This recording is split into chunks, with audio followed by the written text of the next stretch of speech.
Welcome to the Whole Note. Today, we will be discussing Wicked that premiered May 28th, 2003. And I have a very special guest with me to talk about this amazing show by Stephen Schwartz. Amanda Hamilton. Amanda. Hi. Hello. Amanda, I'm so happy that you're here because like you and I have such a special relationship with this show because I've always called you Elphaba. Absolutely. And you're the whole reason I knew the show existed at all. So, and it's always been a part of my forming my identity, especially seeing as like I was what 15, 16 at the time I discovered. I was 15 when I met you. I think I was 16 when you told me about the show. Mm-hmm. So at 33, I'd say you had a little bit of an effect on my formative years. Maybe a tad. Maybe a little bit. And the show is a big part of it for sure. So why don't you go ahead and tell the audience a little bit about yourself? I am a nerd, almost professionally now. I'm a cosplayer. I play D&D on a podcast, and just a content creator in general for different things. I've been on podcasts. I've been in a couple of movies. I was in a VHS earlier this year. A friend of mine put out a VHS tape of a collection of horror shorts, of which I was a star of 2 of those. So yeah, I do a lot of little things, and most of my content can be found on my Instagram at Pandora Danger, which is my cosplayer name. I'll put a link to that in the description for people to go ahead and follow you, if that's okay. No, absolutely, go for it. The more Awesome the merrier. Now, Wicked. Wicked is a very interesting show. Now, a lot of people were like, "Oh, is this based on the book?" So kind of, but no, but kind of. Like there's elements from the book that are in the show, but like mostly the show just takes the name from the book because it works very well. And the concept. And the concept. It takes the concept and like small little things, but it does not go anywhere as hard as the book. The book goes hard. The book goes so hard. I would advise you guys to read the book by Gregory Maguire if you want to go ahead and check that out. So let's talk a little bit about the show really quick. So Stephen Schwartz made the show. It premiered in San Francisco in 2003 with Idina Menzel and Kristen Chenoweth as Galinda and Elphaba before it transferred over to Broadway later that year. But it was a totally different show in San Francisco. Like some of the songs were rearranged and changed. Like one of the songs that we're going to be discussing is Dancing Through Life. That was actually originally Where Is the Party? And I'm glad it was changed to Dancing Through Life. I have so many thoughts on that song, and I'll wait till we get to it. But I have so many thoughts on that song in particular, and I'm glad they changed it to be sort of more of an introduction of Fiyero and what his views are, because his views, Elphaba's views, and Glinda's views are all kind of representative of people who they think they're good. They see themselves as good people. They want to make good change, but the way they approach it is completely different, and that's the big theme of this show is how we do good and what makes you bad. It's literally, okay, what is the definition of good and what is the definition of bad? Yes, exactly. Love it. So the show is literally about the Wicked Witch of the West and the Wicked Witch of the North. Well, or I'm sorry, the Good Witch of the North and the Wicked Witch of the West. She was a princess. She came down in a bubble, bro. Like, yeah, no. I don't think in the books, she's like Glinda the Good Witch, but I feel like everybody else just kind of sees her as Glinda. Like they never see her as one of the witches. Like she has to announce herself as a witch because nobody sees her that way. Because witches are bad. Which is really, really interesting because of the academy that they're all in. Which, you know what? We'll get into all of that. Let's just go ahead and go right into this song by song breakdown so we can really just start talking about this show. Yes, because there are thoughts. So the first song is the Overture, which it is, if you see the show live, there is a dragon that is hovering over the stage, and its wings encompass almost like the entire stage. And so during the overture, the dragon has come to life. Now, in my research, this dragon is called the time dragon, and the time dragon travels from town to town, telling the story of whatever. And in this particular moment, it's telling the story of Elphaba. And which is appropriate because in the book, her mother actually gives birth in that theater. Mm. And the tick-tock of the dragon clock kind of follows her throughout her entire life. So that's kind of a nod to the books in general without having to go into too much detail about it. That, you were seeing the life of this person, and that it all started here in a very humble place, and a place almost dubious. Like, it's sort of, there are elements to the traveling dragon clock which are almost Romani. It's a little, you look at as from a Eurocentric point of view, it's looked at with a little bit of curiosity, and that's definitely how Elphaba is looked at through her whole life, is this curiosity at best and concern at worst. For especially during her formative years, which we'll get into. But yeah, the overture is also very beautiful and powerful, and it has moments of where it's scary and serene, and it basically takes you through the whole show before you start the show. The emotional through line of the whole show. And we start off like the first song is "No One Mourns the Wicked," so we are automatically put into the world where the Wicked Witch of the West has already died. Yes. And you're like, oh, okay, so this is where we're starting from. And you are greeted by the ensemble, who is literally like, I hate using this word, so I'll say they're a mob. And they are a mob. And they're excited that the Wicked Witch is dead. And Galinda comes down in her bubble, which is the first time that we see her. And she, in the very beginning of the show, there's a lot of nuances with her singing, because you are automatically like, oh, okay, so she's singing happily, but like there's an undertone of sadness to it as well. But there's also an undertone of hope. And you don't realize why that is until the very end of the show, but I digress. There's also, she immediately, she's immediately swaying the opinion of those around her, which we find is Glinda's talent, is that she is very good at swaying opinions and very good at getting people to see things the way she wants to see them. And all the while, she's also refusing to say Elphaba's name. She won't say Wicked Witch. She won't say Elphaba. She just says she, and which is a clue to the fact that she is grieving right now. And as much of a performance she's putting on, if she says Elphaba, there might be a crack. Or if she tries to call her the Wicked Witch of the West, she might not be able to bring herself to do that.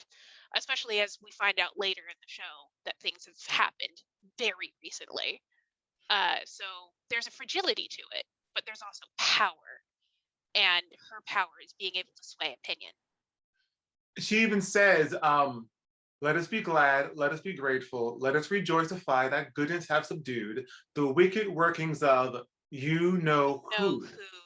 And I was like, oh, interesting. And there's a pause before she goes into you know who, like she had to think about it, or maybe she was going to say it and then couldn't bring herself to do it.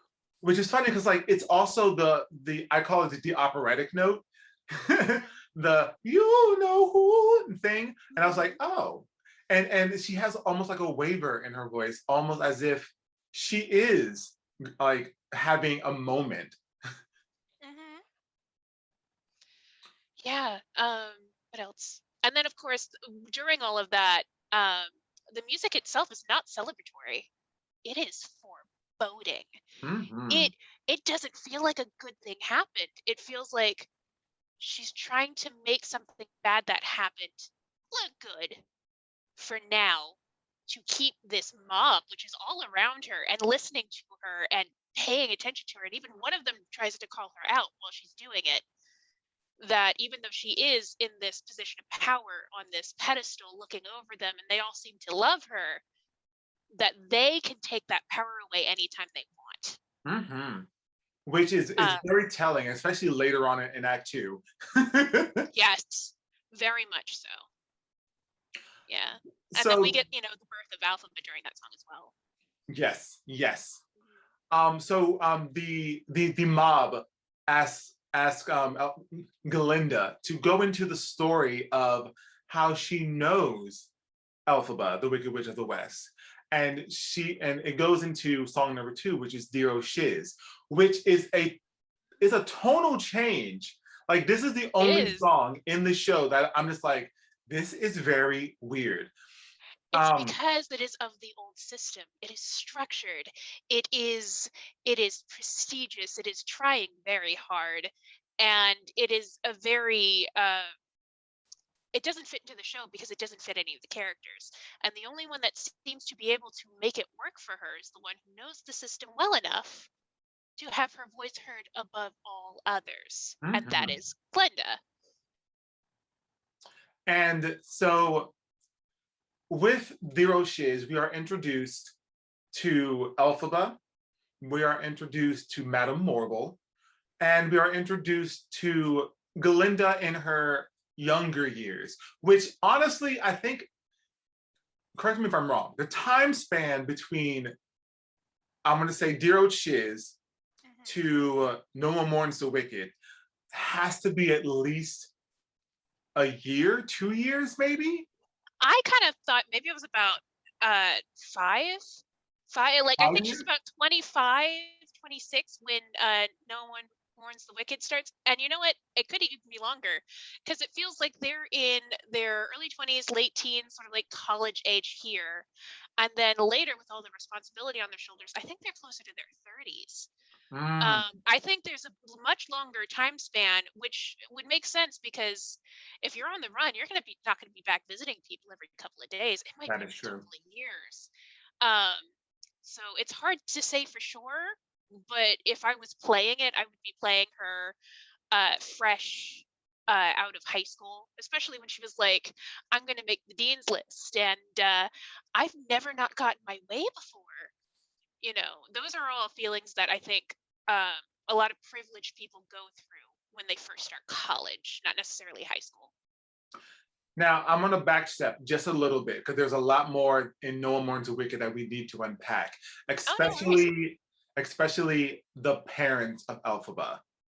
So Nessa Rose is born, and she is born with the inability to walk. So the father is like, the next child better be able to walk. The next child better be able to do all this. So a player, I don't want to say a person, a player enters the scene and has this green elixir.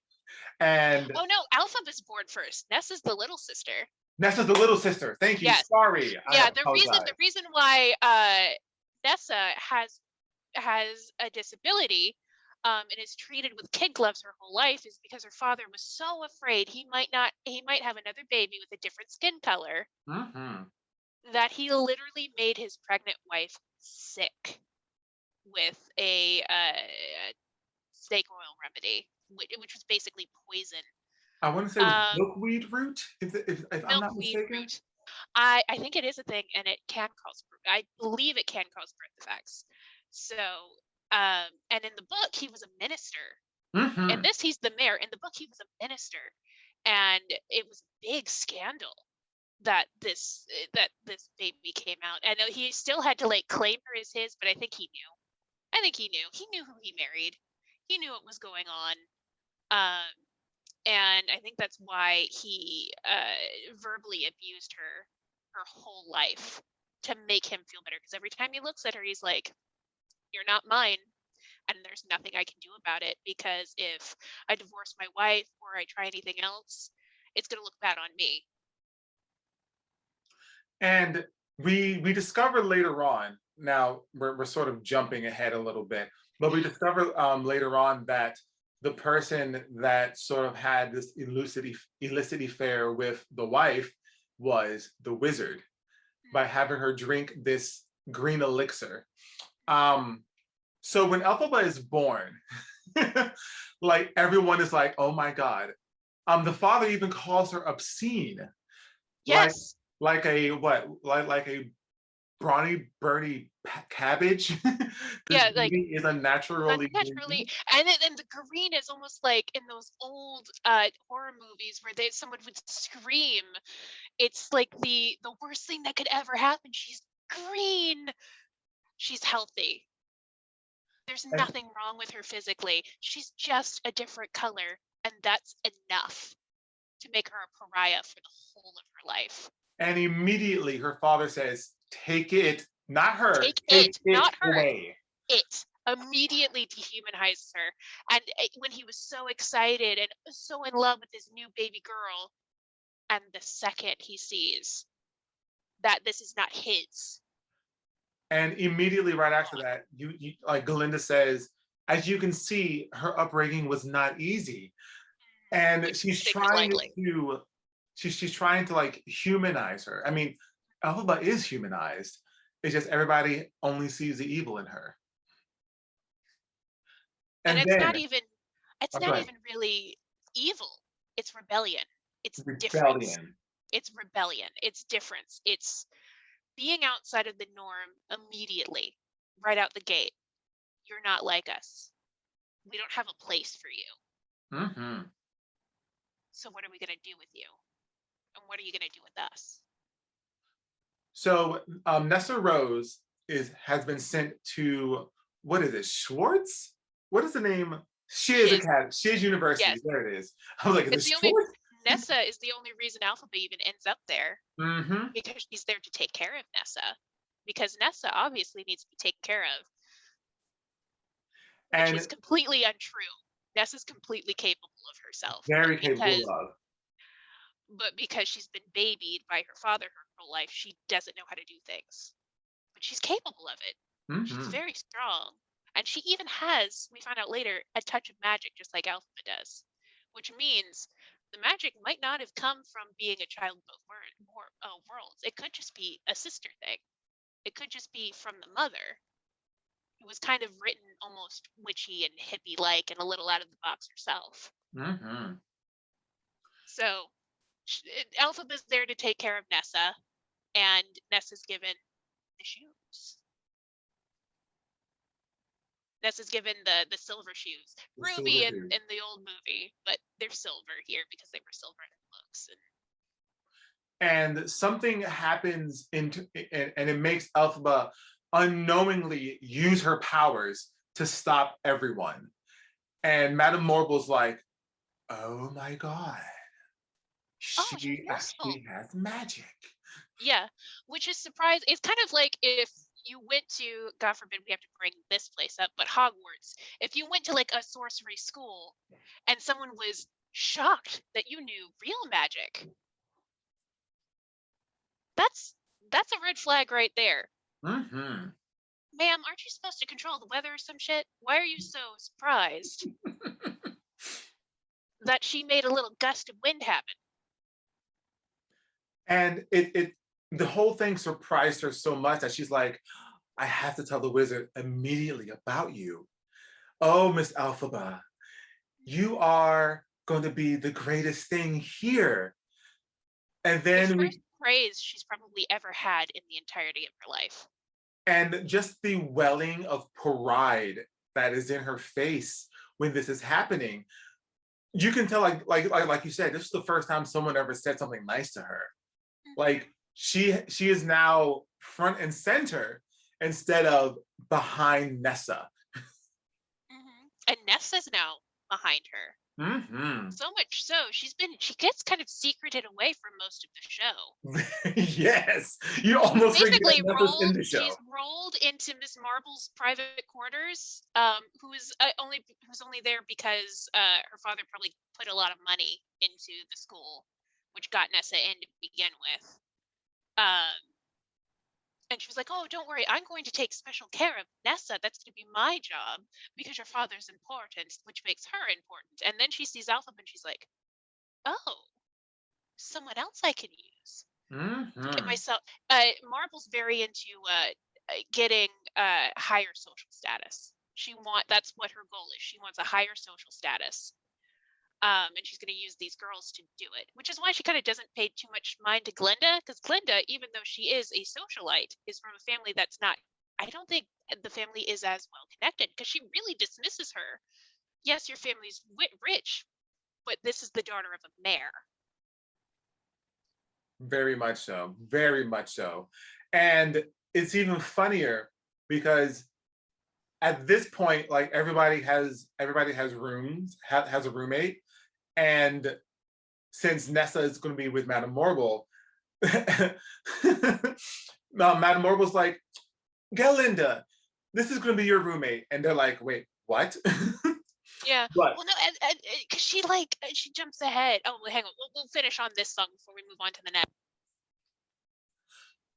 and then Madame Morgul has this beautiful moment. Well, now I'll call it a manipulating moment with with Elphaba, and Elphaba sings "The Wizard and I." Now, I will say this: Idina Menzel killed this song as Elphaba.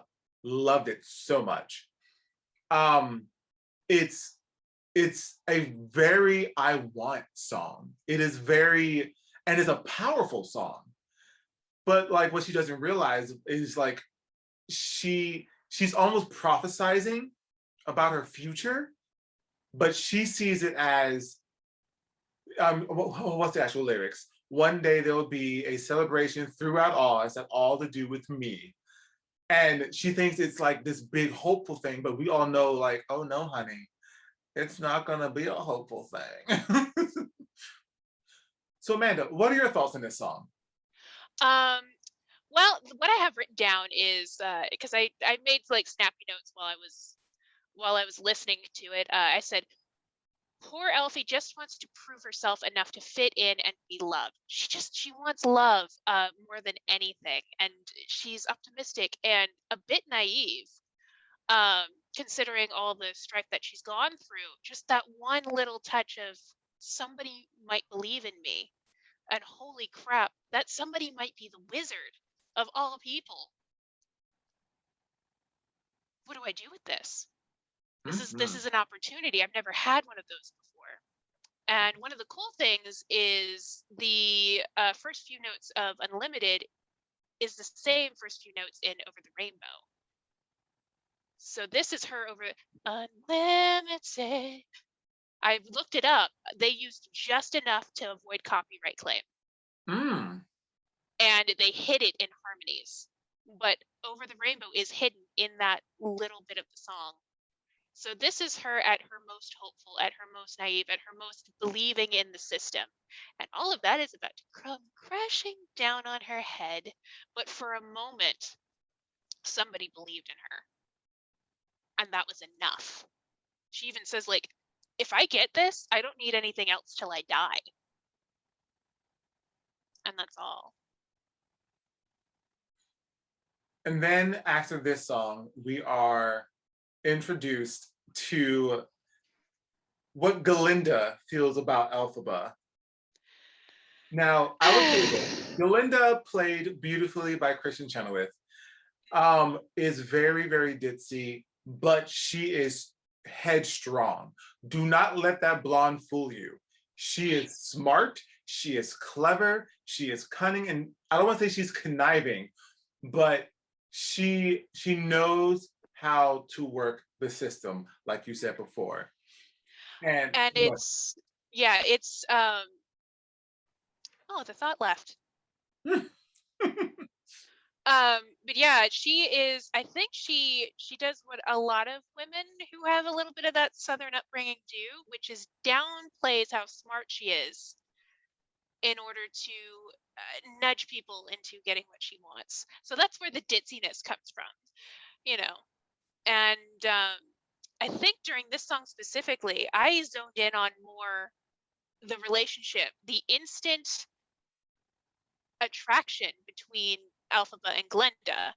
It is they're attracted to each other and they don't know what to do with it. They don't know what this feeling is. It has to be hate. It's too strong to be anything else. So it must be loathing. I don't like anything about you. That's what it is. It's that I hate you. Because Elphaba has a sort of like, I'm not like other girls thing going on. And Glinda is like, oh, I'm better than that loser. Why did she get the position? I actually wanted it. What's going on here? So they start from a very petty place, but you can tell immediately that these two forces are colliding, and they were always meant to collide. And even the whole school is behind Galinda Oh, because absolutely. they're just like, oh, Galinda, you are just too good. How can you stand it? I don't think I could. She's a terrorist, she's a tartar. We don't mean to show a bias, but Galinda, you're a martyr. And I'm like, wow. Good, Glinda, you're so good. And they all but called her a terrorist right off the bat. She's a terror. And Elphaba leans into it because she's just like, fine, boo. Yeah, I'll play that role. At least it's a role for me to play. Yeah, I'll be that. I'll be the rebel. I'll be the Daria. I got a snappy comeback. This is war. I'll do it. So it's a very much a reaction to each other that they sort of form their place, at least at the beginning. And immediately we are thrown into a class at Shiz. And we were introduced to Dr. Dillamond. I love Played, played beautifully by William Yeomans. Humans, sorry. And so this is where Galinda gets her name because Dr. Dillamond is a goat and he can't say Galinda because that's her name is Galinda. So he keeps saying Glinda, Glinda. Which is that's and also that's like people have accents, is especially if you're in a university, you want to have points of view from all over the world. So people are going to speak differently.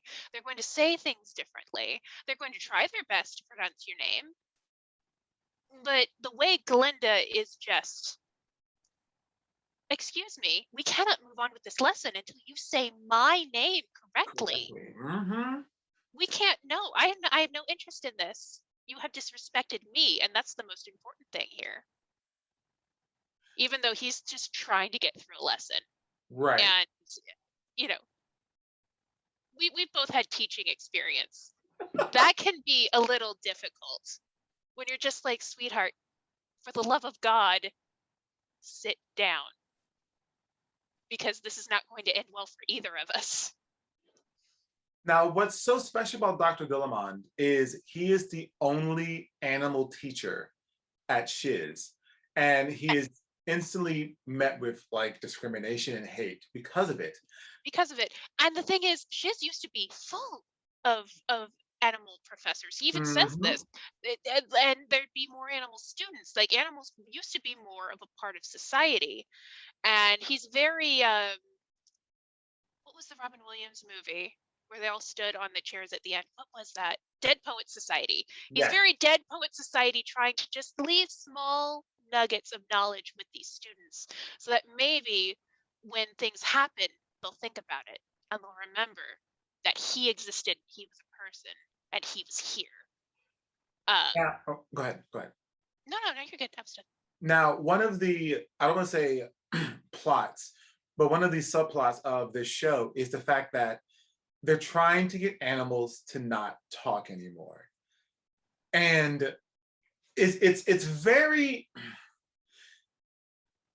okay, who wrote the book to this? Hang on, give me a second. No worries, take your time. Because I was like, Winnie Holzman. I was like, this is very telling of the current situation in the world, trying to silence a voice of a race or a nation or any, and I'm like, whoa. It's always someone. There's always someone at the bottom that the top wants to stay quiet. Always, throughout history, there's always someone at the bottom. And it's made very clear here.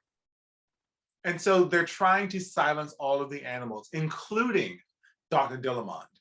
And he has this almost telling and heartbreaking song called Something Bad, which is him. It's almost comedic, but at the same token, as the audience member, you're like, oh, you're cute. Because like it's I said, disturbing. he is a goat. So he'll say something bad is happening in Oz. And Alfie's trying to reassure him, like, no, we have systems in place that are supposed to keep things like this from happening. If you've noticed this, you have to bring it up with the proper authorities, which is what a lot of people say today because they honestly think it works. It does not. The system is what's causing these things. There's no war in Ba Sing Se moment. But even towards the end of that song, she even starts to kind of stop believing it herself. And she's more trying to comfort herself that, no, the wizard's supposed to be my friend. He's supposed to help me. So surely he'll help you. You know? And this is after he's basically had a class run out on him. And after he suffered a discrimination because he flips the board over and it says animals should be seen and not heard. Exactly. Which was like, opening you're getting ready to do your lesson for the day and seeing a slur. And he does for a second. It looks like he almost is going to continue with what's going on with the lesson, that he just can't do it. He's like, who did this? Was it one of you? And we never find out who did. So it could have been someone loyal to Glinda. It could have been Buck. It could have been anyone. Anybody could have done that to try and get a rise out of him. And you don't know who it was. And he doesn't know who it was. And he can't continue to teach these children if he doesn't know which of these faces might have done that to him so callously. How can you teach someone if they don't see you as a person, if they don't see you as somebody with who's knowledgeable and has value? So he just dismisses the class, and Elphaba is the only one who sticks around. She's like, hey, I have some lunch. Do you want to eat and talk? Because I'm sure she's been in similar situations where she's just been dismissed because of her greenness. And it's funny that you mentioned the lunch, because she takes everything out of the plastic bag, or out of her paper bag, and Dr. Dillamon just takes the paper bag. She hands him the paper bag because she's obviously been around animals before and she knows what part of the lunch he would want. So that's like a little moment showing that, oh no, she's cool. She knows. And then we get into the next song, which we're probably going to spend a little bit breaking down, because there's a lot that happens in this song that makes us go, what in the world? Dancing Through Life, sung by Norbert Leo Butz. Absolutely, I love him. Which is funny because, like, I want to say a couple episodes ago, he was on here for the last 5 years. So he did a lot in the span of like the early 2000s. He was in a lot. He was in like everything. So he's probably going to keep popping up for sure. I like to call this apathy, nihilism, and white privilege, the song. That's literally what I wrote down in my notes. I'd have that instead of Dancing Through Life. Yeah, it's about ignoring your problems, partying, becoming completely numb to everything. It's the freeze your brain of this show. Like, he's just basically just like, you don't have to care about anything. Why should I care about anything? I have money. I have status. I'm just here killing time. Now, hey, there's a pretty girl. I'm going to go kill time with her. Now, Fiyero is the Winky Prince, supposedly. So, in the book, he was a person of color. In the show, at least the first runs that I saw, he's usually a white guy and very much played to be a frat boy. Now, I will say there have been numerous men of color that has played Fiyero, including Taye Diggs when his wife was Elphaba, Idina Menzel. Oh, I wish I had seen that. I bet he was awesome. I want to say he did it for like 2 weeks or 3 weeks while Norbert was out on vacation. Like, he was at all the rehearsals anyways. He's like, yeah, I'll just do it with my wife, whatever. Well, I should say ex-wife now. Well, that is the cool thing about theater. You can change the meaning of things with a different cast. So having a person of color in that role does change the song a little bit, but it's still from the perspective of someone who is in a more privileged position than those around them. Exactly. Now, during this song, when Fiyero comes into the scene, all the girls are like, "Oh my God, it's Fiyero!" Now, little tidbit, just because those pants that they have Fiyero in, Lord have mercy. He's giving the Goblin King a run. David Bowie, did you lend out your pants to this man for this I'm show? just like, whoa, we could see everything. Love it. Yeah. We skipped the dancers, belt this time, didn't we? We just decided we didn't need that. Just toss it out the window. Who cares? No, it's fine. Yeah. But yeah, when he comes onto the scene, all the girls want to be with him, and all the guys want to be him. And instantly, he's the cool kid. He is the it crowd, and Galinda wants to be a part of that it crowd. Not caring is very cool. It's always been. The less you care, the cooler people think you are, which is ridiculous. But that's just how it's seen, because you're seen as so laissez-faire, so easy to be around because you don't give a shit. Now, they all go to the Oz Dust Ballroom. There it is. Yes. And Galinda at this point is still treating Elphaba like the worst person ever. So absolutely, this is when it's during this song where we have the moment where Galinda gives Elphaba a witch hat, and Galinda is pretending to do it with such sweetness. She's being very manipulative. She's using that. I feel like she has, like, if there's any magic to her, it's a glamour. Yeah, she can very much so. Very, like, if we're doing D&D, she has charm person. She has friends. And the only reason why Elphaba is more susceptible to it now is because she perceived that Glinda did something nice for her sister. This is when Bach comes into play.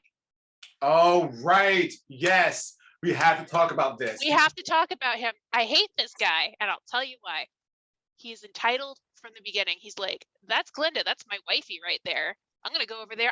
You know what? It doesn't matter if I'm a munchkin. I can do this. I'm going to go over there, and I'm going to ask her to the ball tonight, and it's going to be great. And he walks right up to her, and she is very obviously not interested, but she doesn't feel comfortable enough to just be like, oh, I'm not interested, because she doesn't want to be seen as anything but the good girl. So, in a little bit of an ableist move, she looks over at Nessa, and she's like, oh, how tragically beautiful. You know, you would be my hero. You would be my white knight if you would go over there and just ask her. It's not fair that she doesn't get to go dance. Go ask her. Little does she know that one little thing she did has such repercussions later. And he goes over and he very sweetly asks Nessa. And Nessa, because again, even though she has had praise from her father, it's always been under the guise of, you poor thing. Her entire life she's been told she's less than, that she's incapable. Not in like a mean way, but more in like oh, you poor thing, this isn't your fault. And somebody's paying attention to her. And she latches onto it for dear life, like a drowning woman, and a lifeboat just claws into it. And she even tells Elphaba, she's like, oh my gosh, you can't be mad at Glinda anymore. She did this wonderful thing for me. I'm so indebted to her. You're not allowed to be mean to her anymore. And Nessa is one of the few people that has any pull over Elphaba. Very much so. So, and I'm an older sister myself. I know the feeling. Hi, Becca. Her and my niece, if they asked me for anything, I'd be like, done. So she goes up to just squash this thing with Glinda. She's like, look, I'm just gonna squash. We were just talking about you. I've been a jerk. Let's start fresh. And Glinda doesn't realize that that's why she's come over there. Mm-hmm. And she gives her this nice hat.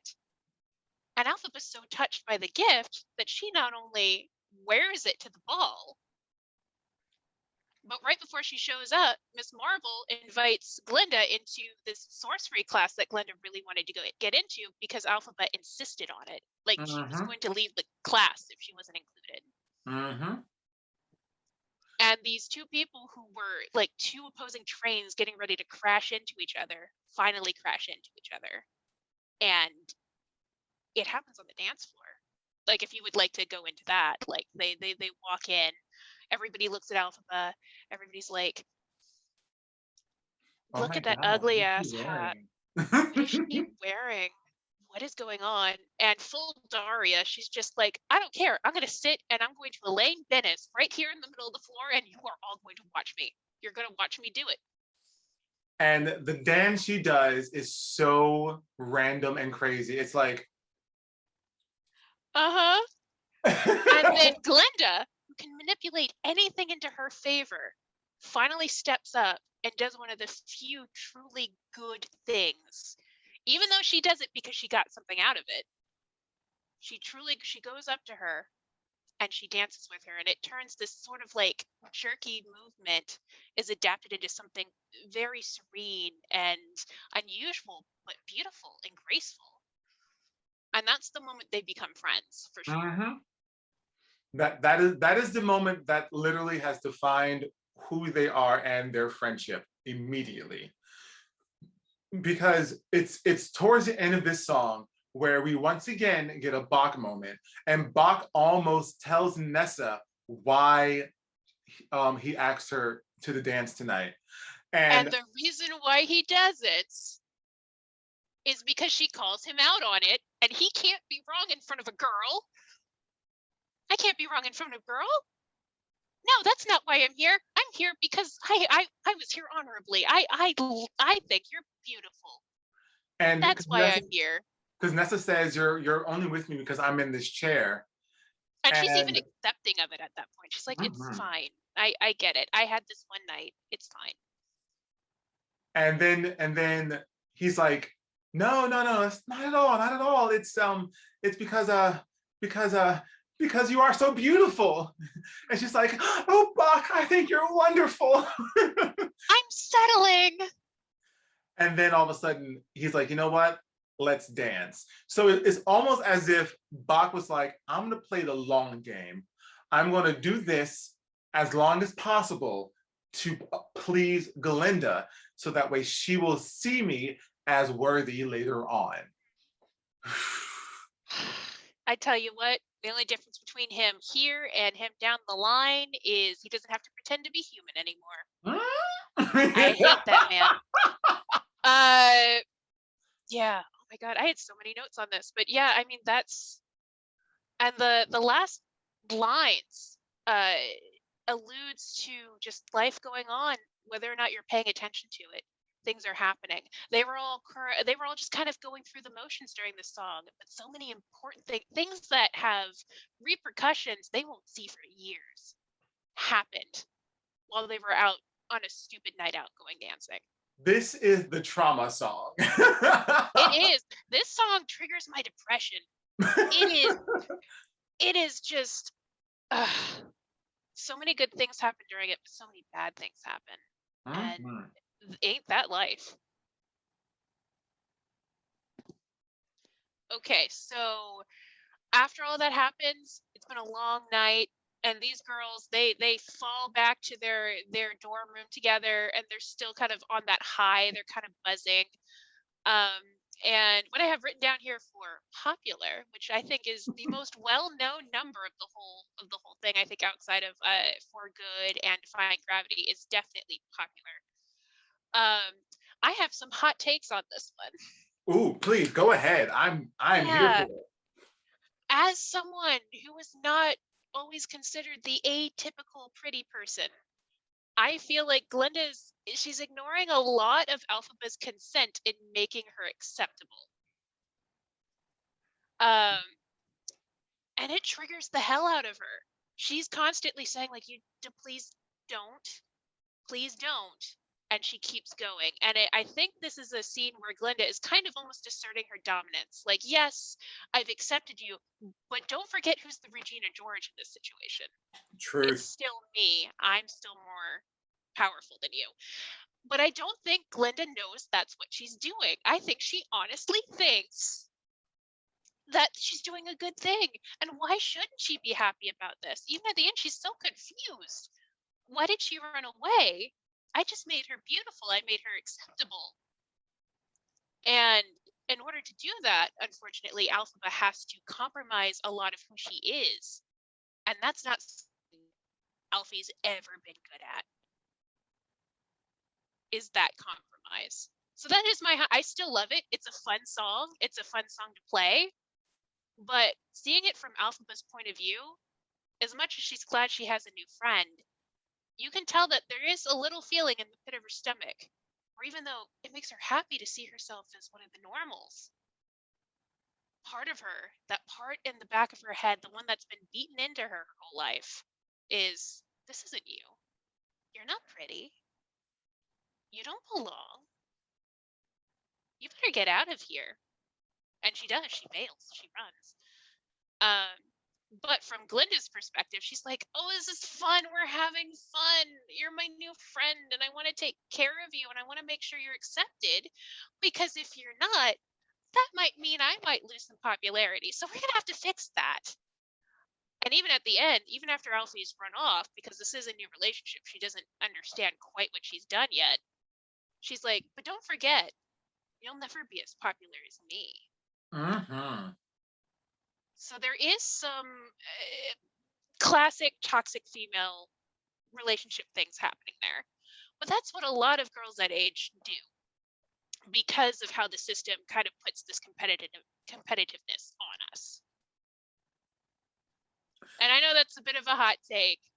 But it's still a wonderful and fun song. And from the outside looking in, it just looks like a beautiful and fun song. And they do have a little real moment right before it happens. Right. Mm-hmm. With the glass bottle, and Glinda actually getting emotional over Elphaba sleeping with her bottle every night because her mama's gone. Glinda, who has never experienced a tragedy of that magnitude, is just like, why are you being a bummer? I told you a good one. I'm going to marry Fiyero. That's a good one. You told me a sad one. That's not fair. I have to make myself feel better. Put on some lipstick. And the wonderful juxtaposition between them two, especially in this scene, is you have Elphaba's side of the room, which is black and very minimal. And then you have Galinda's side of the room, which is pink and has shoes everywhere. And you're just He has materialism everywhere. 80s level stuff. And Elphaba has obviously not been given much, and she doesn't have a lot of money to herself. So she just has her glass bottle and whatever Shiz has given them. One of the things that that always gets me with this song is it's almost as if Galinda is treating Elphaba like a pet. It is like a pet, or a doll, or a new baby sister who hasn't formed a personality yet. Whereas Elphaba's got so much personality that it's become a problem. And I think that's what she's trying to squash a bit. I think even Fiyero later is just like, what'd you do that for? Why are you dressed like this? You've been Galindified. What's going on with you? I know you don't enjoy this. This isn't you. So, yeah, it's a beautiful, fun scene that's hilarious. But there are darker elements to it. Yes, very much so. Very much so. And then after this scene, we are thrust back into the school, and Dr. Dillamond addresses the class saying that he has been dismissed. And it gets quiet immediately. So Elphaba is like, well, I'm not gonna stand for this. Who wants to help me fight for Dr. Dillamond? She's the only one that stands. nobody else does. The spirit of rebellion, just immediately like, this isn't right. You all know this isn't right. And I'm not an outsider anymore. Why is nobody standing with me? Glinda doesn't stand. Fiero's once again pretending like he doesn't care. The rest of the class is playing the mom again. Like, no, I mean, I why would this happen? Even Miss Marvel, even though she pretends like she's concerned and like, oh no, this is terrible for you. I can't believe this has happened. She does nothing to stop it. And I think that's one of the times when Alpha's like, all right, something's wrong with the system. She is slowly being radicalized. Alphaba's the radical. Glinda's a centrist. Like she does have interest in doing right, but only because Alfie keeps reminding her that there's stuff that needs to happen. And Fiero is an apathetic independent. He's bordering on Republican. Like he is almost like Bach is full Republican. He's bordering. He's just like, you know, we'll see where the wind takes me on this one. You go to realize that Fiero is more of a follower than a leader. Not at all. He's not a leader at all. As a matter of fact, I think almost all, with the exception of the wizard, all of the leaders in this, all the people who truly have the power to change things are women. Are the women, yep. Mm-hmm. And so during the scene, you are introduced to a cage that holds a lion inside of it. It's a lion cub. And Elphaba and Fiero ends up breaking the lion free. And you find out later on that this particular lion is also the cowardly lion. Which you're like, aw.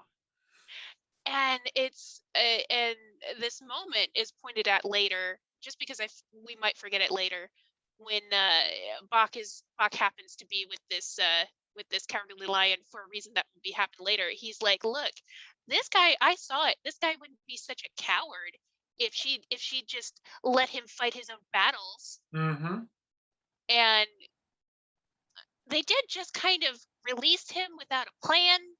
Right. It wasn't the perfect move, especially seeing as Elphaba didn't even take the lion all the way to the woods. Fiero finished the job because she had to like distance herself. There was some reason where she had to like get away quicker, or Fiero was like, "Don't worry, I can handle this," and he probably just opened it up and went like, "Shoot." So it was kind of like, okay, we're releasing it, but there wasn't any responsibility taken to see that this cub actually got taken care of after that, or if it was either recaptured or bad things happened to it out in the wild because it wasn't raised to be in the wild. And the allegory being like, oh no, it's okay. They like it. They like it in the cage. Don't they? I mean, the wizard says so it has to be right. The wizard says they like it in the cage. Look, we have this smart professor guy teaching us all about it in our school. Therefore, that has to be right, right? And what's so funny about this is the one moment where you see that Fiero and Elphaba might actually have a thing. Yes. And it's because they both looked at that and went, that ain't right. What are you doing? And something about that really bothered Fiero as well, because it made him care. Mm-hmm. And I think anytime he cares about something, it bothers him. So he had to do something about it immediately, because if not, he's going to be thinking about this all day. He's not going to be able to enjoy himself. So let me take care of it now. And it all depends on how the actor play it. He could play it that he's not interested until he sees Elphaba is interested, or he could play it as they both are interested in the same time, and that's why they see value in each other. And so it's that moment, like right after Fiero leaves, that Elphaba sort of thinks about what life would be like if she was a different person. And she sings, I'm Not That Girl, which, it's so heartbreaking. It is. And I think I wrote under here, I was like, yeah, this is God's Help Me, I Fell in Love with That Asshole, the song. She's like, Mhm. no, him? Why? Um, and funny thing, for it being a love song to her feelings about Fiyero, she ended up singing about Glinda an awful lot, didn't she? Mhm. She's like, no, that's my friend. I can't. And she immediately places more value over Glinda than Fiyero. Right in that moment, she's like, I value this person more. I value her happiness more than my happiness. And it's the last stanza of this song that always gets me. Don't wish, don't Don't start. start. Wishing only ruins the heart. Oh, That's a line from someone who's never been allowed anything in their life. She knows she's I'm not the person who gets the happy ending. I'm never going to be the person who gets the happy ending. So I can't think about that right now. I have to focus on other things. I have to focus on this animal thing that's going on. And she does, after this moment, throws herself into activism. mhm. She's like, no, Mhm. this is what I'm going to prioritize my life on, because that is not going to happen for me. That's a waste of my time. I can't. If I start, I'm just going to get hurt again. And she is someone who has been so deeply and repeatedly hurt. She's stopped allowing herself to be. So it's after this moment that Madame Morgul is like, oh, honey, you have been invited to Emerald City. The wizard wants to meet you. And I'm going to say it's Galinda that goes and Elphaba that goes. Just those two. And Well, there's some time in between, because Fiyero started acting a little distant from Glinda, truth, to the point where he's just like, I can't even pretend to do this right now, and he walks off. Glinda even, like, the reason she's like, oh, I will forever be known as Glinda is because they were talking about how Dr. Dilliman was dismissed and how unfair that was, Mhm. and she's like, oh, he always used to call me Glinda, so from now on that's who I'm going to be. And she even does a bow. It's very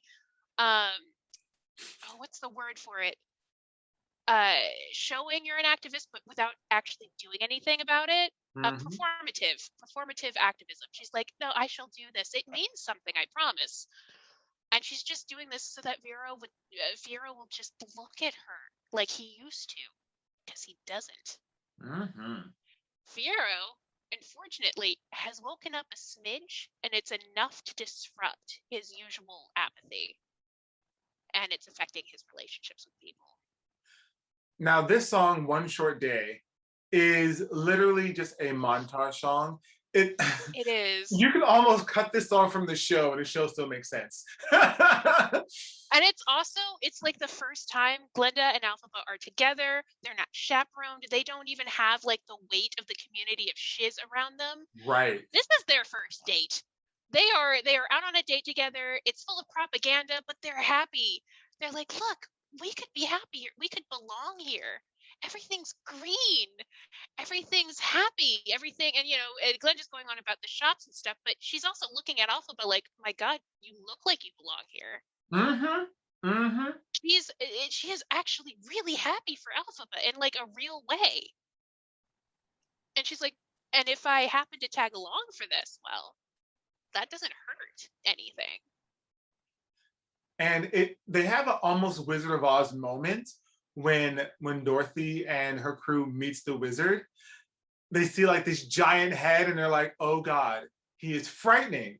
But then all of a sudden he comes out of the giant head and he's like, I'm just a regular guy. And Surprise! And and isn't it Joel who played the wizard Joel originally? Grey. Yes. Joel Grey is the Cabaret. wizard. That's perfect casting. Very much so. You can't get better casting than that. I mean, I'm sure there's been just as good, but as far as having a classic Broadway talent just pop out and like, hey, I'm the wizard. And the thing about Joel Grey is you cannot hate Joel Grey. It It's doesn't matter impossible. what he does. His demeanor, his smile, and his face, you cannot hate Joel Grey. And that's why him playing the wizard in this capacity is so delicious. Because you're instantly like, oh, he's a good guy. He's great. Even though this is the biggest con man who will sell you snake oil with a smile and go away before the consequences are heard. The guy who's really only in it for himself and who thinks he thinks he's the good guy. He's conned so far. He's conned himself into thinking, I earned this. I deserve this. Now Where I'm from, I was nothing. Here, I'm amazing. I'm the wonderful wizard. Mm-hmm. Now from this scene, he sings "A Sentimental Man," which is a very short but yet sweet song, and it's the song that is, hey, it's almost like the devil singing to someone, hey, I'm a good guy. Trust me, believe in me. I'm a sentimental man. And the foreshadowing is like a boot to the head in this scene. Mm-hmm. When what we find out later, it's like, oh, he's wanted to be a father. Like he's looking directly at her while he's saying that. Mm-hmm. I mean, he should have just come up with a big sign that says, hi, I'm Alfie's real dad, and I am twice as disappointing as the other one. And Madame Morgul gives Elphaba, is this the part? Yeah. Madame Morgul gives Elphaba a book. I'm going to say it's called The Grimoire. Thank you. I was like, what's the name of that book? And the funny thing is like no one has been able to read this book. So that's why Elphaba was such a find. So they give her the book and say, hey, just start reading something. See if you can do this levitation spell on the monkey. What was his name? Chestery? I think it's Chestery. It's a CH name. It's either Chestery or Windsor or something like that. It was very whimsical. Yes, it's Chestery. Sorry, I just looked at my notes. Yes. But instead of making the monkey like levitate, the monkey sprouts wings, hence the flying monkeys. Mm-hmm. And with another D&D thing here, if you don't think really hard about what you're doing for a spell, if you don't know exactly what you're doing, that spell can be interpreted in many different ways. Mm-hmm. And once it's done, it's done. There's no undoing that sort of magic. It's primal. It's definitely, if you do this, it will have consequences. Like, this is serious now. We're not playing anymore. You've affected this person's life for the rest of their life. They are going to have these wings. Now, you find out that not only was Chestery affected, but every servant monkey in Oz was affected. And she's horrified. Alfie's horrified by this. She's like, my God, I've hurt people. I've hurt them. They didn't consent to this. Mm-hmm. And so like she takes the book and she runs off. And the reason she runs is because she looks around and sees everybody else is happy about this. Right. And she's like, no. I'm going to tell everyone that you guys are not good people, that you guys are making me do this.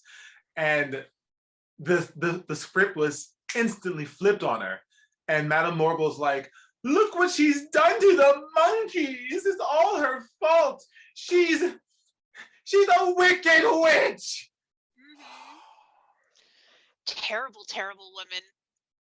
I think she's the only true wicked witch of the story, honestly. Everybody else, she's the most manipulative, she is the most power hungry, and she is the most morally gray person in the story, I would say. And even more so than the wizard. The wizard, the dumb con man from a different world, she knew better. And she let it happen anyway.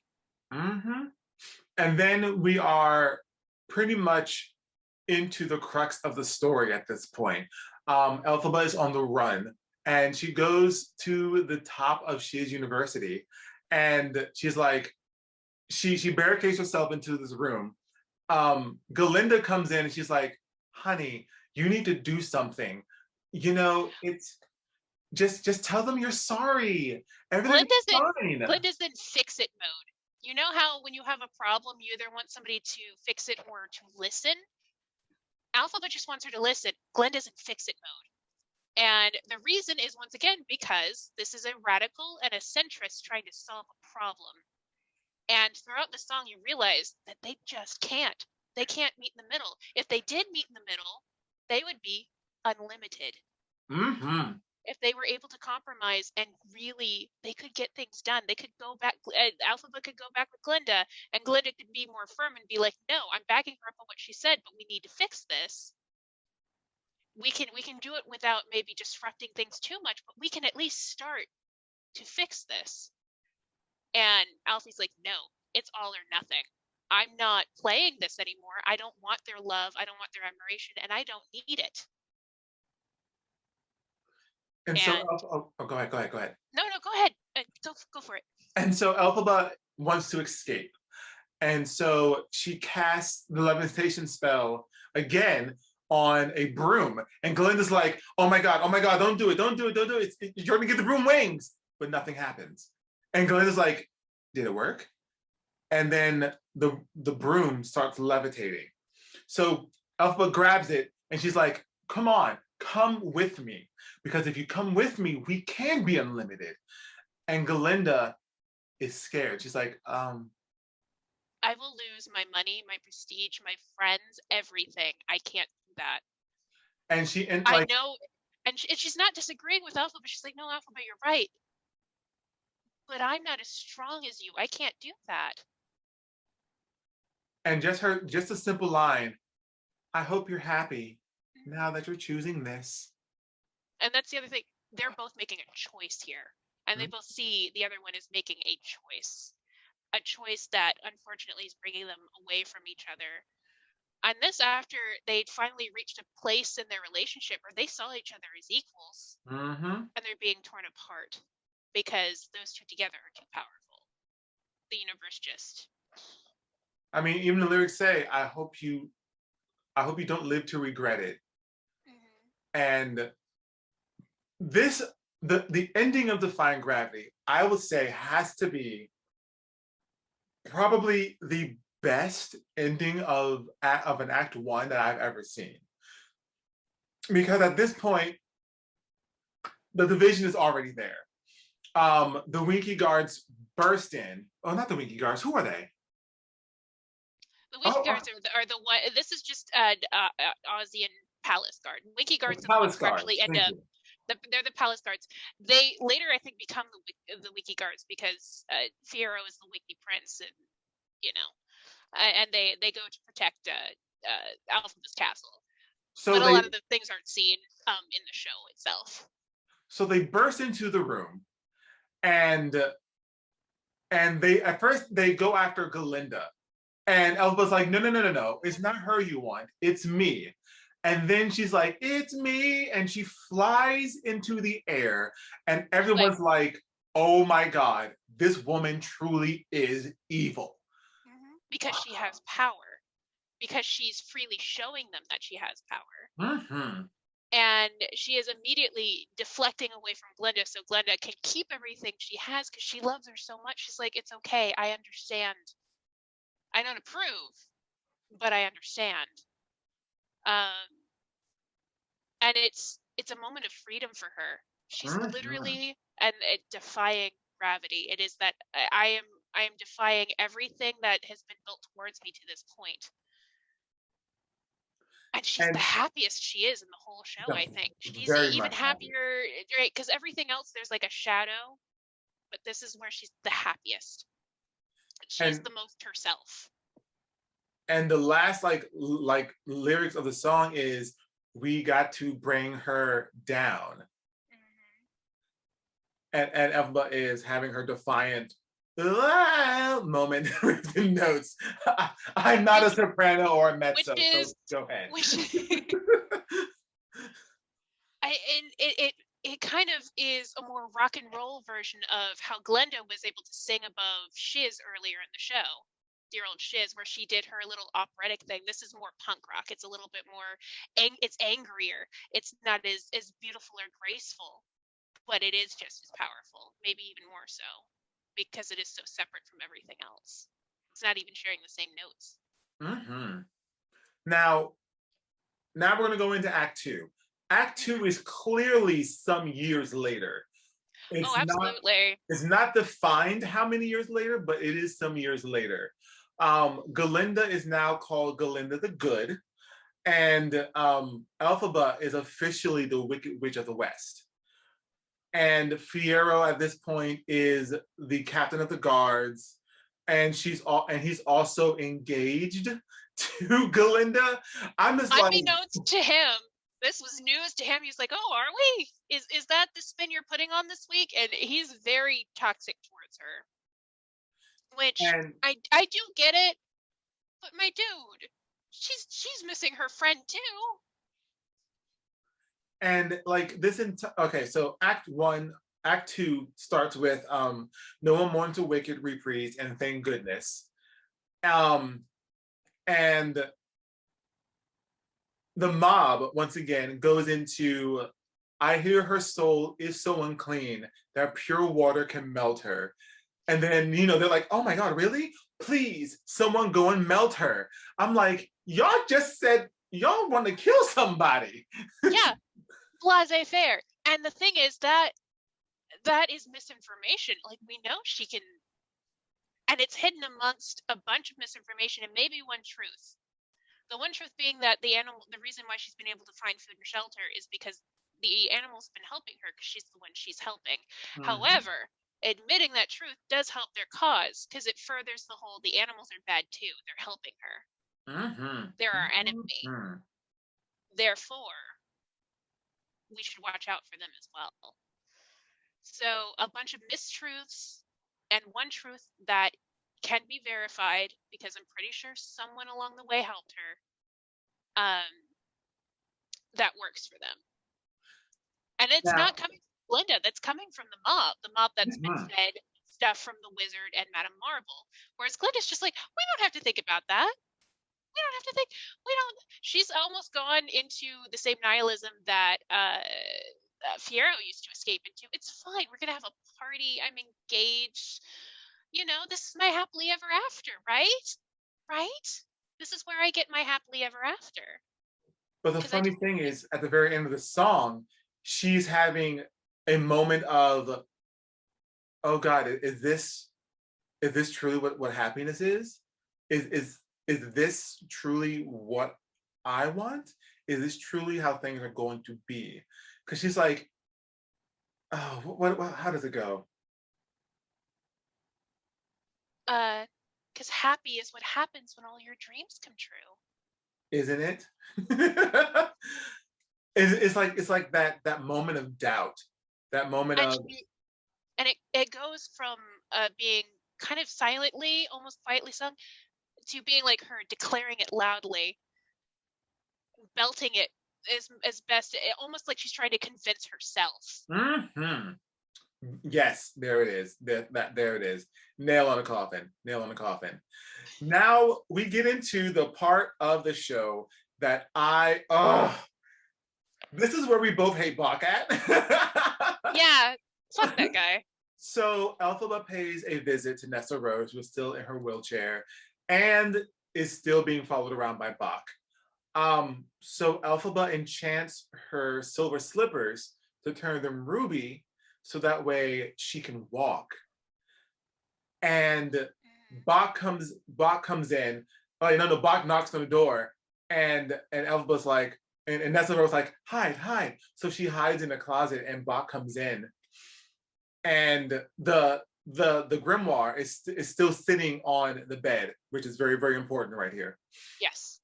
So Bach comes in and sees that Nessa Rose is walking, and she's like, look what happened by a miracle.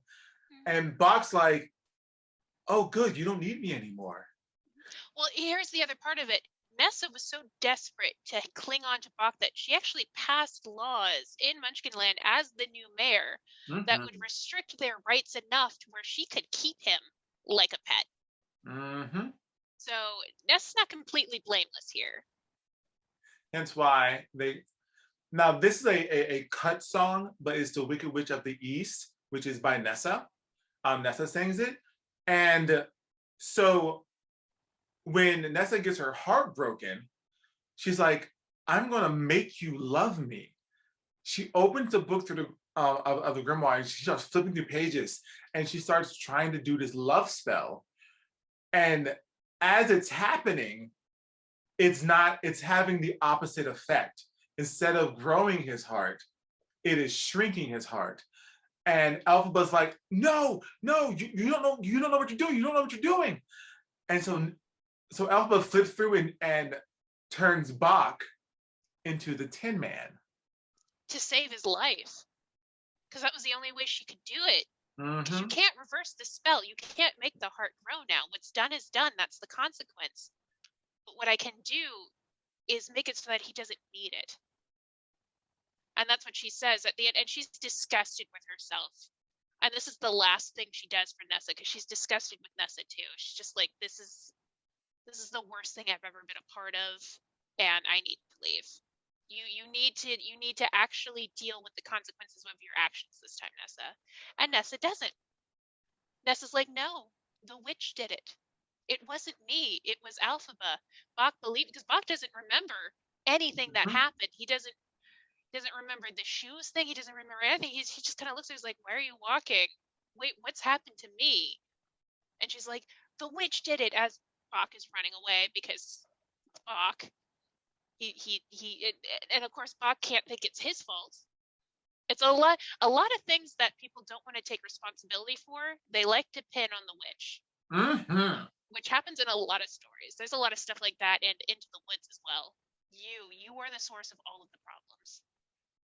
And it's to the point where Elphaba's just like, fine, I'm the reason there's problems in the world. Whatever's good with you, I gotta go. I have things to do. So then Elphaba goes to the wizard, like sneaks into Oz to try to not really reason with the wizard, but more like say, why are you doing this? And trying to get the monkeys free. Right. Yes, thank you. Yeah. And so the wizard sings this soft shoe song called Wonderful, where and it almost works. It almost works, where he is just saying how wonderful he is. And you know what? You're wonderful too, Elphaba. We can be wonderful together. So join me. No one's more celebrated than those who are rehabilitated. And so, hold on, I'm looking at my notes really quick. Yeah, no problem. That's what it was. So Dr. Dillamon comes in, who is now a servant of the wizard, and she gets so happy. She goes to him and talks to him, but he can't talk anymore. All he says is, meh. And that infuriates Elphaba. She's like, also, he's so sad when he does it. Yeah. It is, because you can tell he's still there. He can't speak anymore, which was his worst fear, and she knew that. And so the guards come in, who is headed by Fiyero. And Fiyero sees Elphaba. Galinda comes in, and I'm going to say Fiyero is ordered to like arrest her, but Fiyero turns on everyone and helps her escape. And Galinda's like, wait, what are you doing? You're supposed to be with me. And well, at first she doesn't realize that he's helping her escape because he wants to be with her. He's like, she runs in like, you guys okay? Listen, Elphaba, you gotta get out of here. Fiyero, you and me, we can go run defense, and then Alpha, you can get out of here. And Fiero's just like, I don't want to be with you. I choose her. Meanwhile, this is all news to Alpha, but she's like, I didn't even know you liked me. I didn't know this was an option. Because she was not that girl. No. And none of them have time to properly process this because they're on the run. And then we have Galinda saying the reprise, whatever you guys say, tomato, of I'm Not That Girl. Which is, once again, more about Elphaba than Fiyero. Yes. And it goes directly into this next song, which I will have to apologize because like this next song has a double meaning to me. And every time I hear it, it just makes you want to cry. I want to hear your take on it. I want to hear your take before I say anything. Okay. Yeah, no, do it. So this song, As Long As You're Mine, it is almost like forbidden love. Like Elphaba and Fiyero should not be together, but yet they're together. And it is one of those songs where they are singing their hearts out, they are expressing their love, and it's almost like a dream to both of them. Like this was never supposed to happen, and is this really happening? Maybe it is, maybe it isn't, but you know what? Just for this moment, as long as you're mine, I don't care. Let us be one for this. Just if it's just for one moment, done. It'll be for one moment. Oh. Yeah, no, it's a beautiful song, and Elphaba's also both of them actually are probably for the first time are being seen as who they are, without flaws and all, and they're loved for it and accepted for it, and that hasn't happened to either of them before. Fiyero because he always deflected who he really was, and Elphaba because she was never allowed to receive love as who she really is. And the reason why they have trouble believing it is real, or that they're allowed to keep such a thing, is because in the back of their head they know the other shoe is going to drop. They know that this is a precarious position they're in, and it won't last forever. But because at this point, Fiyero has betrayed the wizard, so now he is a marked target. And a disposable marked target, because he is nowhere near as powerful or as important politically as Elphaba would be.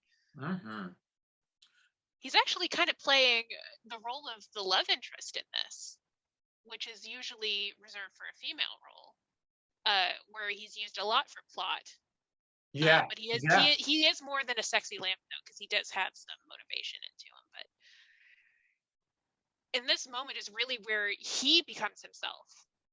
This song is more about him accepting who he is, and that this is what he's chosen, and that he finally has something to care about, even if it is just Elphaba. Now, we did sort of skip a moment, and that was my fault. No worries. We'll go back. Madame Morgul, as we have already discussed, can control the weather, which is a plot point. Oh God! So she summons a tornado to take care of a problem, and so it's at this point in the show where we have the Wizard of Oz. Because this is when Dorothy comes in.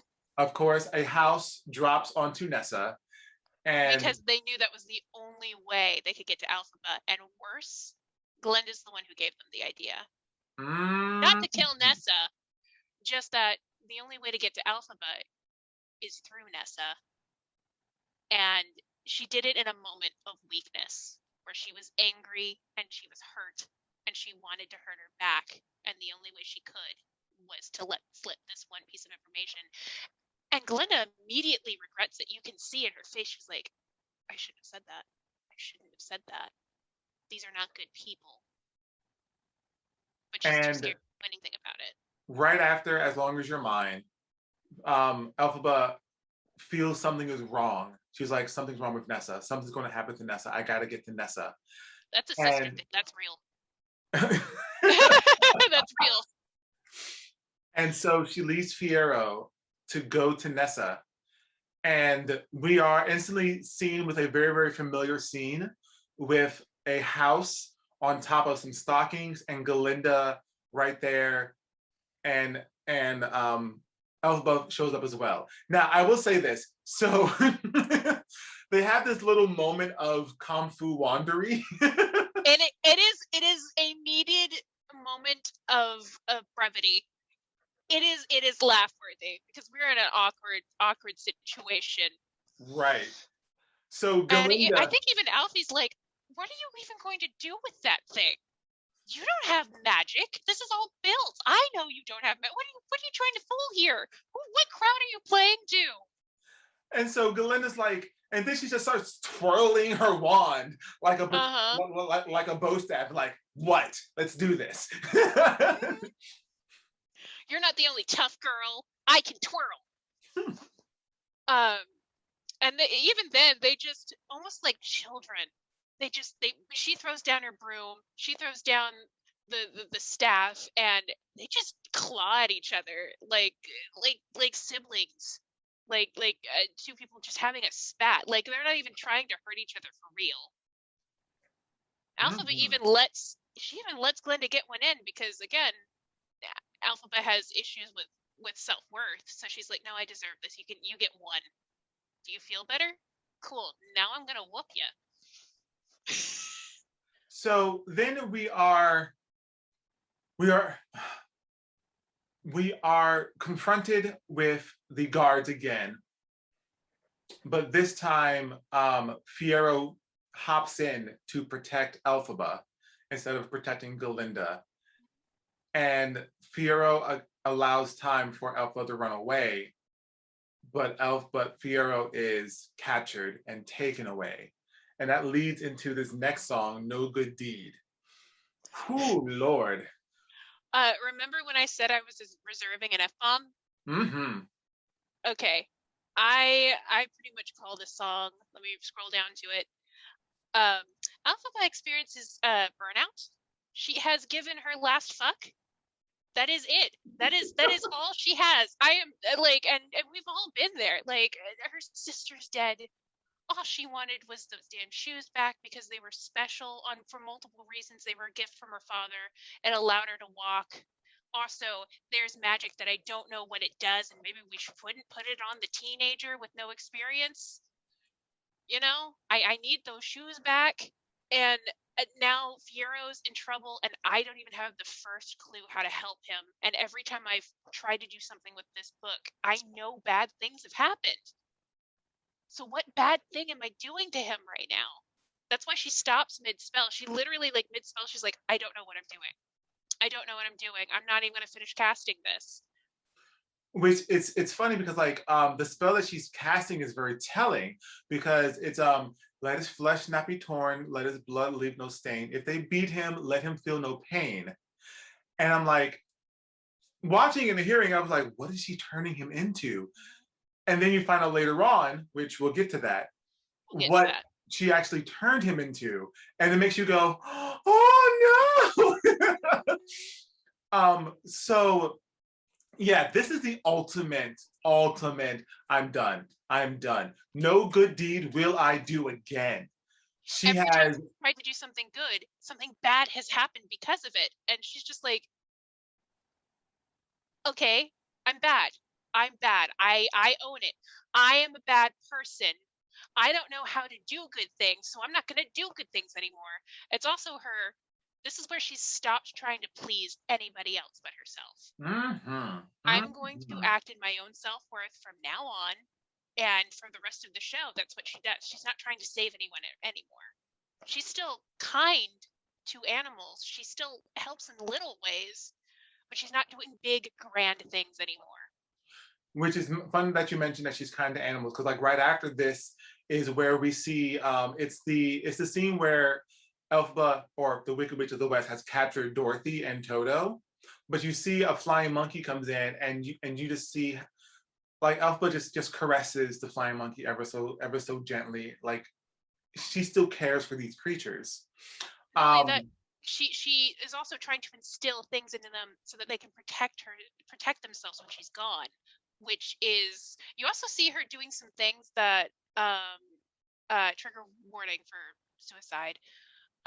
She does things that a lot of people, when they know they're about to go, do. She's making sure people know that they're taken care of, that certain people have certain things, because she does give away a very important item to a very important person soon, and you can tell that she knows this is the end. This is the end of the story, and that it's coming, whether she's prepared for it or not.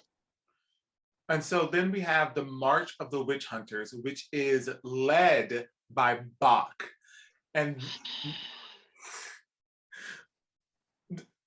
we really don't like Bach in this story, just to be blatantly honest. And so Bach brings in the Cowardly Lions, like, look, she did this to him. What else can she do to everybody else? We have to go and kill her. Mm-hmm. Yeah, and don't worry, I'm glad I'm heartless, as if he ever wasn't. I'm glad I'm heartless because I'm going to be heartless killing her. Mm-hmm. Like, and there's even a moment where he's like, I have a bone to pick with Alpha, the witch. He dehumanizes her. He remembers that this used to be a person that I maybe not cared for, but was in his life that he knew as a person. And then he immediately is like, no, she's not a person, she's the witch. And so Galinda comes to the castle where Elphaba is and says, let that little girl go and her little dog Dodo too. Toto. And they have this beautiful, beautiful moment where Elphaba's like, look, I'm done fighting. She gives her the grimoire, and they sing this beautiful song, which again, this song has so much meaning to me that I'm just like, nope, I don't want to hear it because then I'll start crying again. It makes me cry too. They start singing For Good. And it is the saddest song because it is a song of how two people from two different backgrounds converged to each other, flowed and ebbed together, and then had to split apart because of society. Oh. And it even starts out with her looking at Glinda and almost defeated, saying, I'm limited. And you're not. Mm-hmm. You're not as limited as you think you are. You can do it. You're actually and she puts into Glinda's head, you're in the best position here. You can do things. And now you have to. You have to do them for me. And it's after that, when Glinda really takes that in, that she goes into, I don't know if this was for good or for ill, but I'm glad it happened. I'm glad you happened. I'm glad I met you. And I'm glad it changed me. Because I knew you, I had been changed for good. I'm good. I'm not going to cry in this podcast. That's why I didn't sing it, baby. That's why I didn't sing it. I was going to. I was like, no. We're not. We're not. Not today. Not today, Satan. Not on this Christian Minecraft server. Nope. No, not today. Because I'll start crying too. Mm-hmm. So the mob bursts in, and Elphaba tells Galinda to go hide, and she hides. And a curtain comes in. Dorothy walks on stage. Like, all this is done in shadow, and you see Dorothy throw the water onto Elphaba, and you see Elphaba melt, and you see Galinda like horrified that her friend has just been killed. So the curtain knowing that her friend's last act was to make sure she was safe. Mm-hmm. So the curtain is pulled back, and all that's left is the hat. Galinda goes and picks it up, and underneath the hat was the bottle of the bottle that the elixir was in, that the wizard gave her mother. But what we did not know was the bottle also has the emblem of the wizard on it. So now Galinda has proof and evidence to get rid of the wizard. So she goes off. And she does have a moment, and it's one of the realest moments that you see as Glinda, because she loses her shit for a second. She is in full grief for just long enough before she composes herself, because she's got a job to do. Mm-hmm. So she goes to the wizard, gives him the bottle, and that's when the wizard realizes, that's mine. Oh my God. Elphaba's my daughter. Oh my God. I'm her father. And he actually seems remorseful. That's it's like a moment of, he sees how horrible he's been. Maybe he doesn't see to the extent of maybe all this cruelty he put out into the world was a bad idea, just that he regrets what he did to her. And it's enough to where he's defeated enough that Glinda can tell him to pack his stuff and leave, and he'll do it. And with him gone, Madame Marvel doesn't have any power anymore. So Galinda, because everybody loves Glinda. Yeah, Galinda banishes the wizard and arrests Madame Marvel. So the two big baddies are now disposed of. And Galinda's like, all right, I'm going to take this from the top. I am going to fix everything. Like, she literally starts to Galindify everything. Because she's a fixer. Mm-hmm. And that's where we get to almost like the beginning of the show again, where it's the no good deed moment. But then someone comes on stage and you notice it's the Scarecrow. And you're like, oh. Okay, Scarecrow, sure. He knocks on the floor and out comes Elphaba. And the Scarecrow takes off his hat and you see it's Fiyero. And you're like, that's what she's doing. She's getting her ending. She was making her happy ending. And Fiyero just says one word or one sentence. It worked. It worked. Yeah. And so Fiyero's like, are you sure we shouldn't tell her?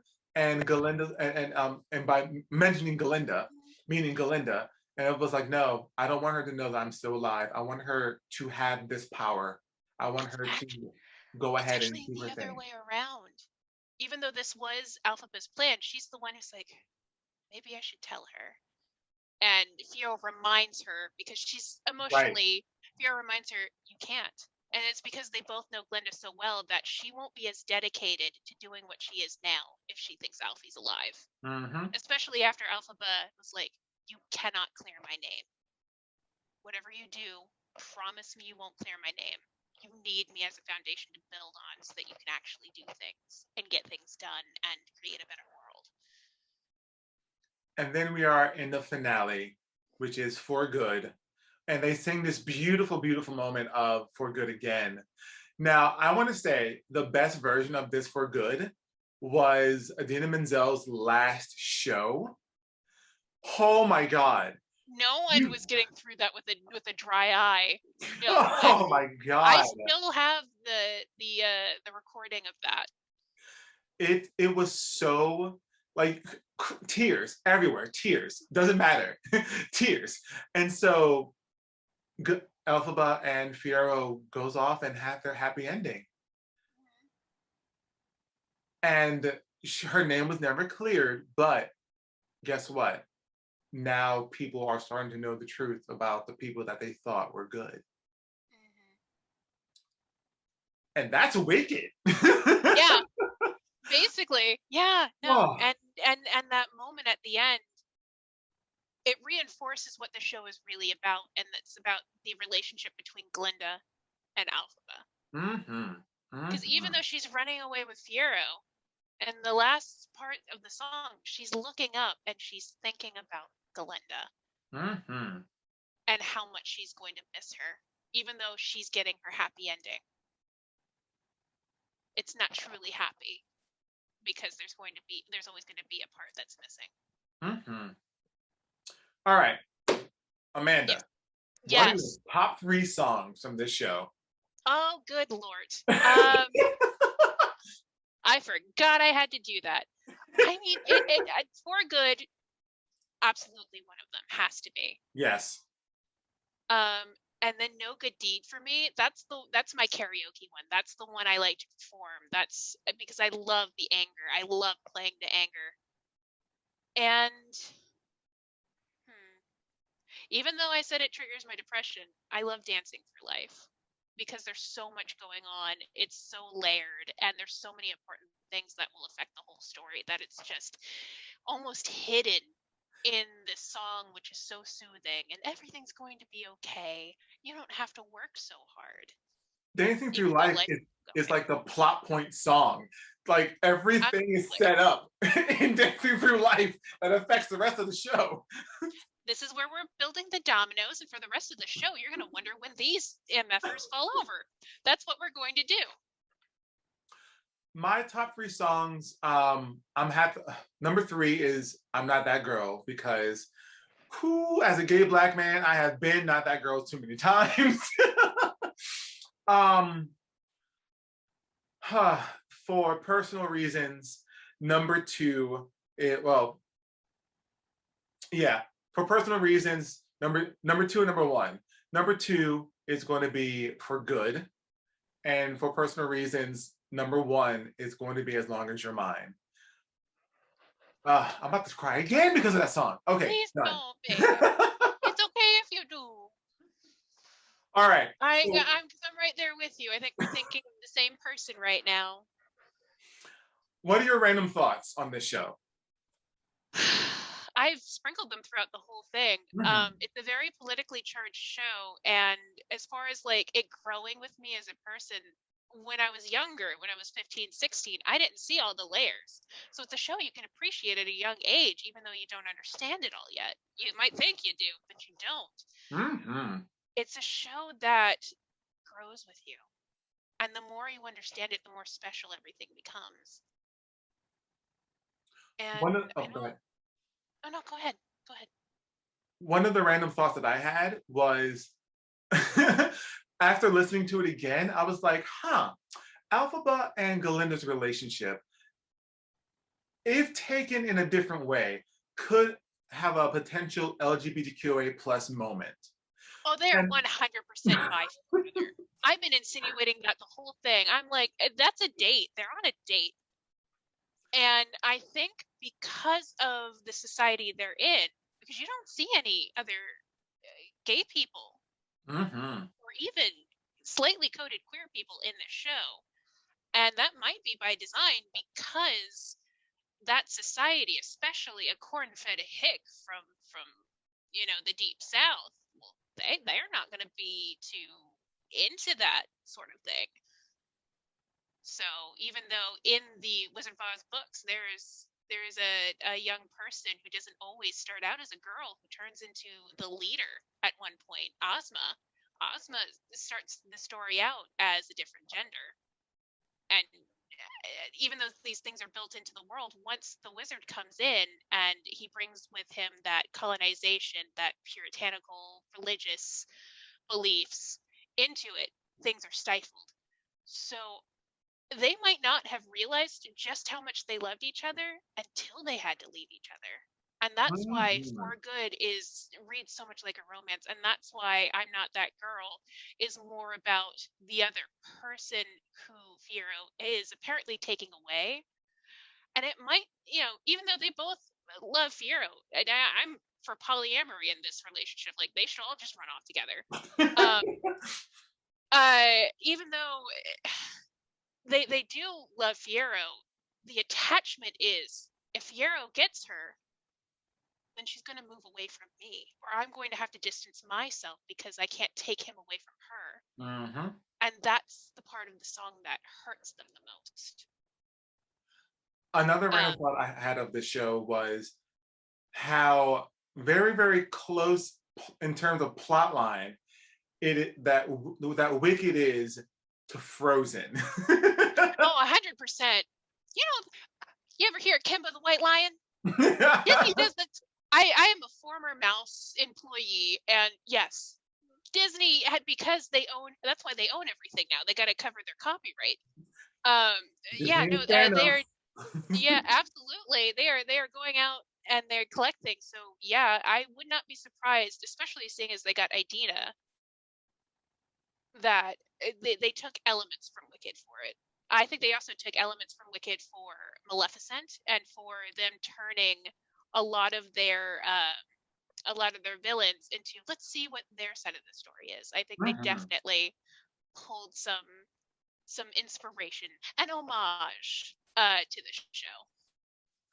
All right, rating scale. On the scale of A+ to F, what would you give Wicked? I already know what I'm going to give it, but what are you going to give it?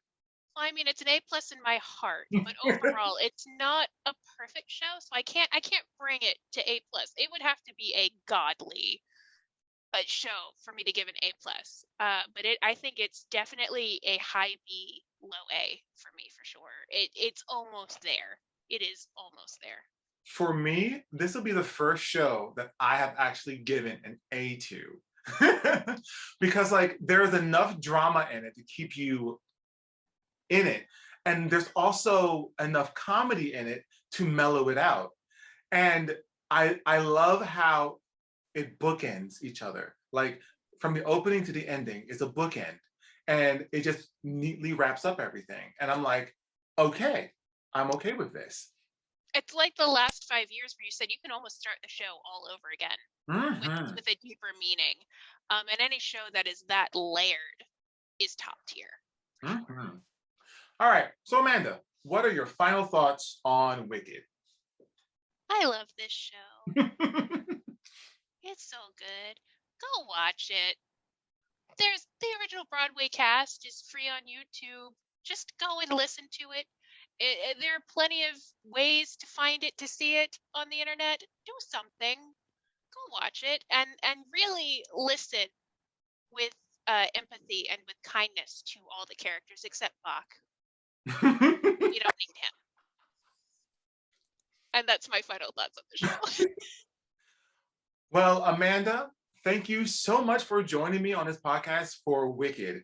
We dissected the mess out of the show, and I am all for. I'm sorry. What has it been? 4 hours? No. We are good. I mean, I might have to split this one up as well, but it's all good. But everybody else, stay tuned. I'm gonna give you my final thoughts.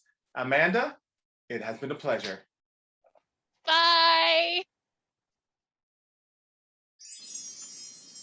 Kenny's final thoughts. All right, my final thoughts. This is when I give my opinion on the musical that we just discussed. Then, using a 5-star grading scale, I will break the musical down into 5 different categories: music, story, drama, comedy, and replayability. Then finally, I'll give it an overall letter grade with the help of opera singer Marseille Alundra. Wicked, as I said before, was my very first Broadway show. With the original cast, with Kristen Chenoweth and Idina Menzel and Norma Leo Butts and oh God, my brain just went blank. Joel Grey, there we go. Wow, what a cast. What a cast. Huh. This musical holds a very special place in my heart. As you probably have guessed during the podcast, there are certain songs in this show that whenever I hear them or listen to them or someone talks about them, I always think of either a particular individual or several individuals. So this show it means a lot to me, and especially means a lot to me and Amanda Ray Hamilton, my guest. So again, Amanda, thank you for being my guest on this podcast. There was literally no one else I can think of to do Wicked besides you. So let's just go ahead down and break this musical down. Okay, so for music, it's Stephen Schwartz. Come on. Stephen Schwartz is like my Jason Robert Brown. He can do no wrong. Well, let me rephrase that. There are certain musicals that Stephen Schwartz has written that is just meant. Wicked is definitely one of them. So for Wicked, for music, definitely give it 5 stars. The story of Wicked, because I read the book by Gregory Maguire first, that this musical is loosely, and I use that term loosely, based on the story that's in the book is more fleshed out. than the story that is on stage. Now, granted, the performers did a magnificent job of recreating the feelings and recreating the moments from the book. But I felt that the actual book of the musical was kind of lacking a few things. But even still, the story was still amazing. It was still great. So for story, I'm going to give it 4 stars. For comedy, literally the comedic moments all come from Galinda.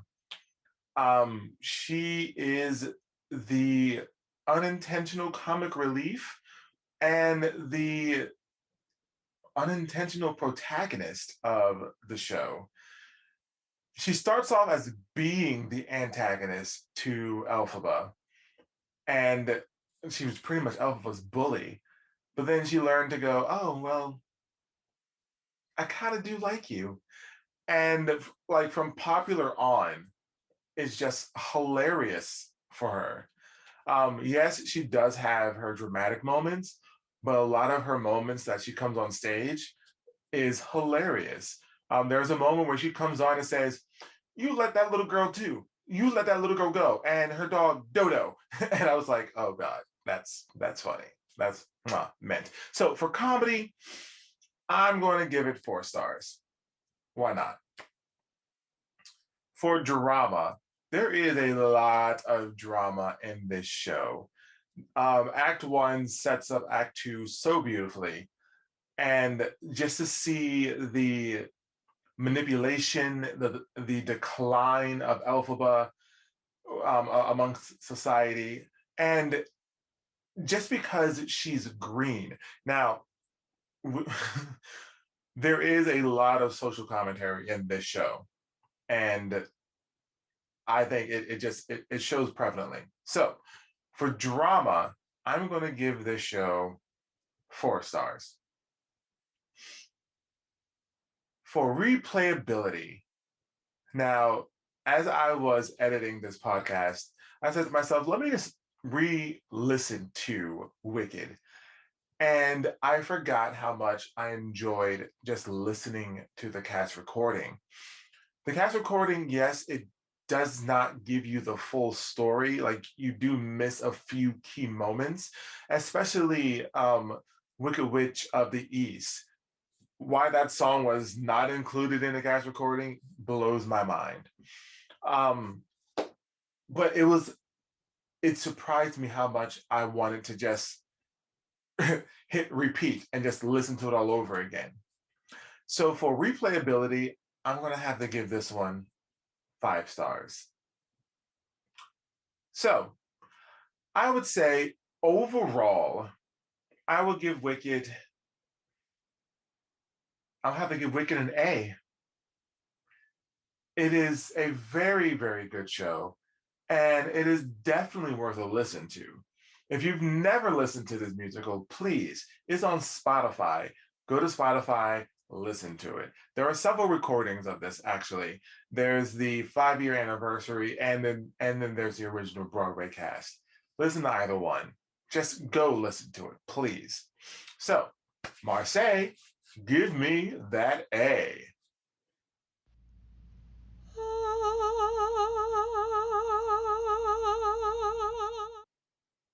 Beautiful. Now, Wicked first previewed on October 8th, 2003. I can't talk today. Opened on October 30th, 2003. And as of this moment, has over 68,000 performances and counting. It is currently as of this air date, the 5th longest Broadway show running. Goodness gracious. If it continues, like it still has another hurdle because the next show, which I believe is Les Mis, the original cast had 7,000 showing. So yeah.